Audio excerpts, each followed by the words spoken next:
Hello, my name is Deanna Tausch, and I am presenting my mentor text bibliography for LTLA 543.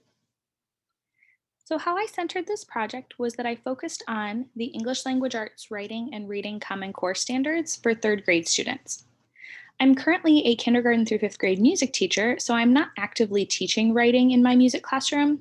So, for this project, it was more beneficial for me to use the curriculum maps from my district's third grade English Language Arts curriculum and focus lessons that way as if I were teaching in a general classroom third grade setting.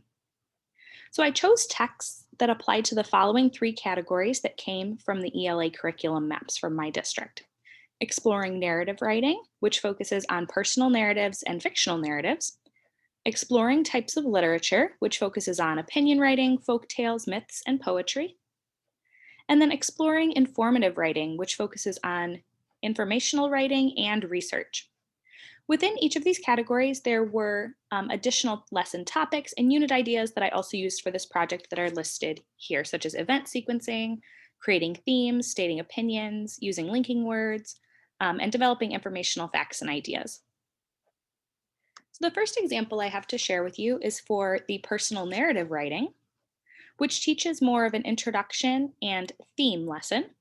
And this story is called Trombone Shorty, and it was written by Troy, or Trombone Shorty, Andrews.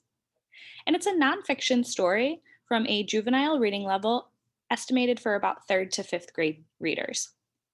So, Trombone Shorty tells the true story of a Grammy nominated trombonist and his humble beginnings in his neighborhood in New Orleans. So, he always was interested in playing with the local jazz bands, and as a child, he was able to see the Mardi Gras musicians, which were a big inspiration to him. So when Troy finds an older trombone broken in the streets, he teaches himself to play and he carries his trombone wherever he goes. And his brother gave him the nickname Trombone Shorty. When he was asked to play on stage with jazz musician Bo Diddley at the New Orleans Jazz and Heritage Festival, he became sort of a household name. And he learned that no matter where you come from, if you work hard, if you follow your dreams, you can really achieve some wonderful things. So, of course, being a music teacher, this story is really important to me because it includes not only music, but it's also a true story of how musicians get their fame and get their start, which is really important to share for me. So, for the lesson focus for this story, I would use this as an example of a personal narrative because it allows the students to see how they can write a nonfiction story that's based on an event in their own lives. For example, this story is primarily based on how Trombone Shorty got his start as a child. And so that's the theme of our story. And in this story, he really has a wonderful example of how to introduce that. So in this quote I have here, it says, "But before you can understand how much music means to me, you have to know how important it is to my hometown, my greatest inspiration." And I really like this quote because it doesn't explicitly say what the theme of the story is, but it tells the students this is what the story is going to be about in a more creative writing style. Now, for curricular goals and standards, even though this book is a non fictional biographical story, it really is told in more of a fictional way, which I really appreciated and I think that the students would be able to connect with. It also offers a really great lesson about working hard, following your dreams, and so it gives a little bit more of an inspirational subject for the third graders to read about. So, how I would incorporate this into my classroom is after reading this book to my students, I would have a discussion with the students about what the theme of the story was to see if my students can gauge what the theme was or what the main idea of the story was without explicitly being told. Then I would have the students begin their own narrative piece by organizing their thoughts about 5 different moments in their lives that they could choose to write about, using something like their writer's notebook so that they can create their own theme for their narrative work. I also have here the Common Core standards that are included with this lesson.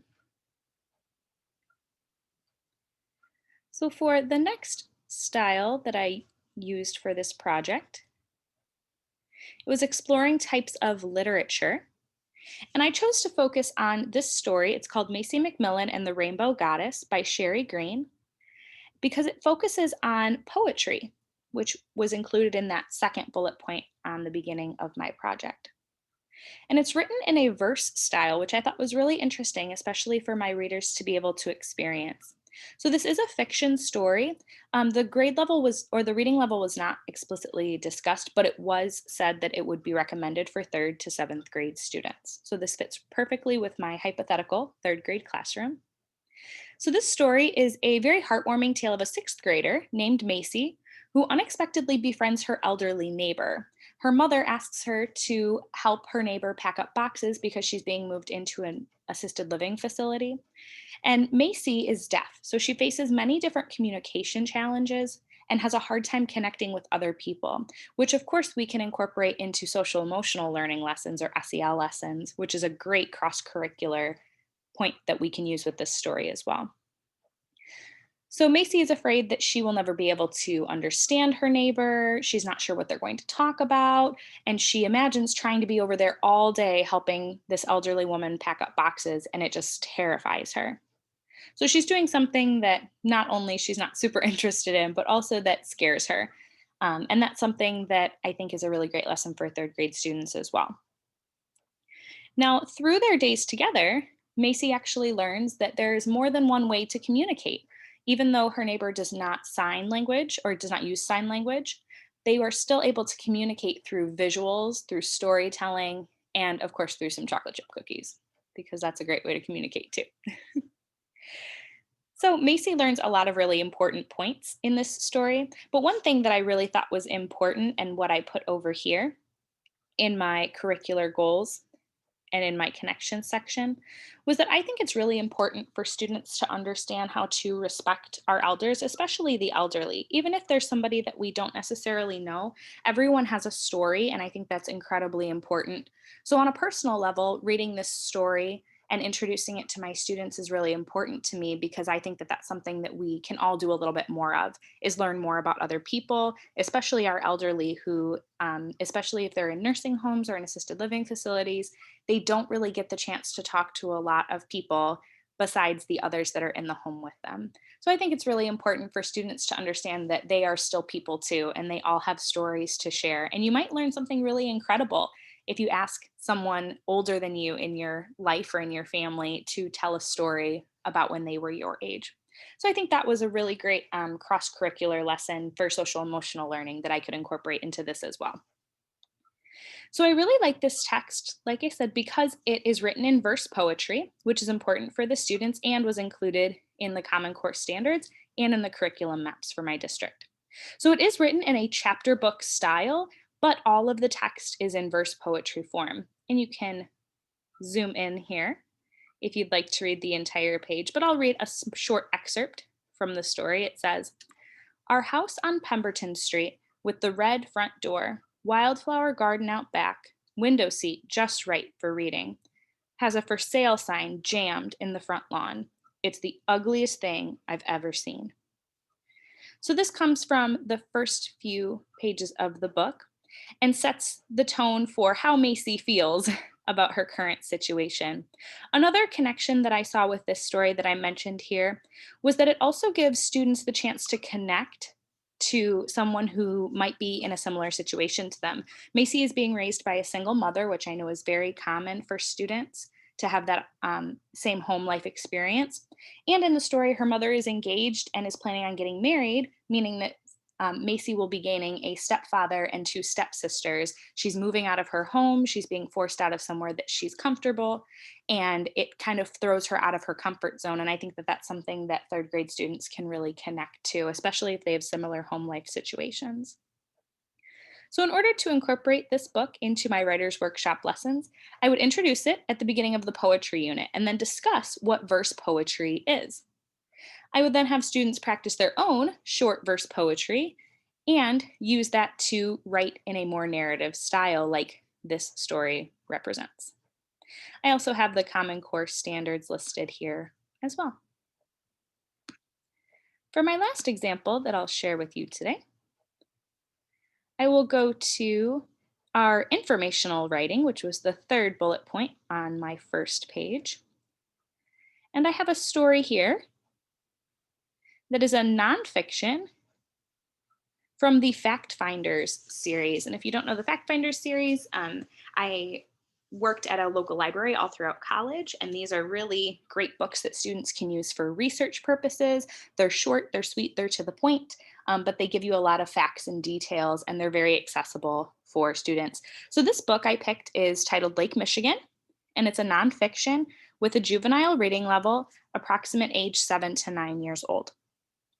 So, this book within the series tells the details of the history and the importance of Lake Michigan more through a narrative style.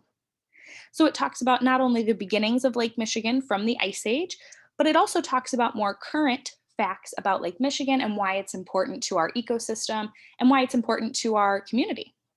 So I chose this book specifically because I know that, of course, Lake Michigan is a body of water that's close to us in proximity geographically.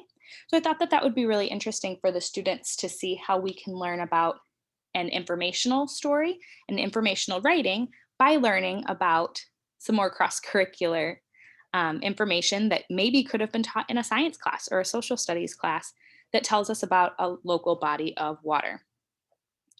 So over here under informational writing, I would also use this book to teach research, which is another important Common Core standard for third grade and was in our curriculum maps as well.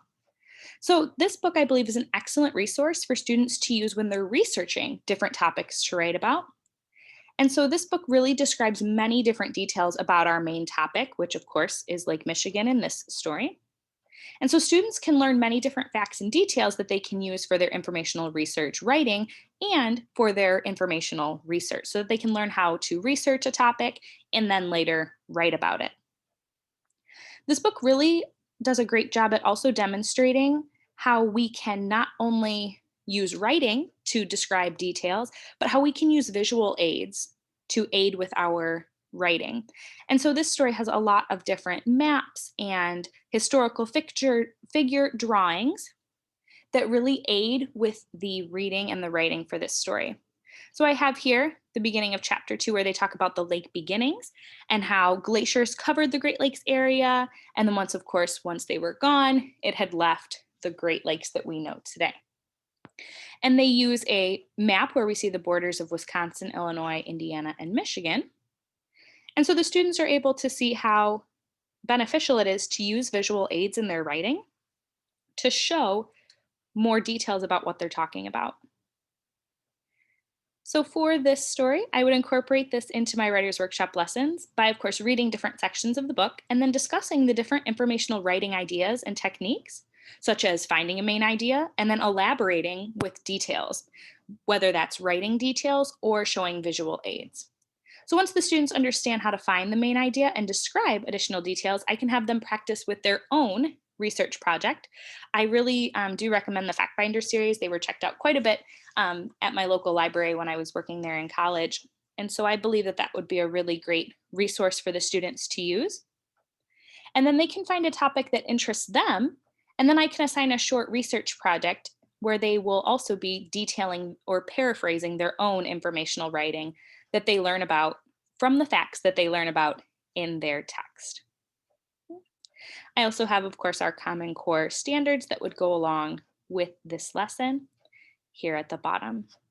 I also have a couple of fictional opinion writing stories here, but I know that we were limited to just about 3 of the stories for our presentation. I would be happy to present more of these to you if that is something you are interested in. All of the rest of the texts are here for you. And then, of course, my paragraph summary, everything that I used to create this project is right up here for you.